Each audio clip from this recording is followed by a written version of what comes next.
Hello, ఈ వీడియోలో చూస్తున్న రంగురంగుల కాంతులతో అలంకరించిన ఈ డెకరేషన్తో ఉన్న వీటిని ఏమంటారో చాలామందికి తెలియదు. రాయలసీమలో ఇది చాలా ప్రత్యేకము. ఇక్కడ మనం చూస్తున్న వాటిని చాందిని బండ్లు అంటారు. ఇది ఎక్కడ అంటారా? అన్నమయ్య జిల్లా సుండుపల్లి మండలంలో తిమ్మసముద్రం అని ఒక ఏరియా ఉంటుంది. అక్కడ పురాతన ఆంజనేయ స్వామి ఆలయం ఒకటి ఉంది. సో ఆ ఆలయం ఆంజనేయ స్వామి తిరునాళ జరుగుతుంది ప్రతి సంవత్సరం జూన్ మాసంలో. ఈ సంవత్సరము జూన్ 22, 2024 ఈ తిరునాళ జరగడం జరిగింది.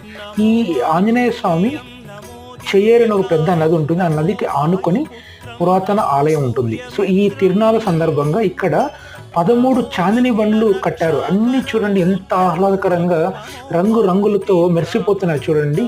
సో ఇటువంటి దృశ్యం మళ్ళీ చూడాలనిపిస్తుంది కదా.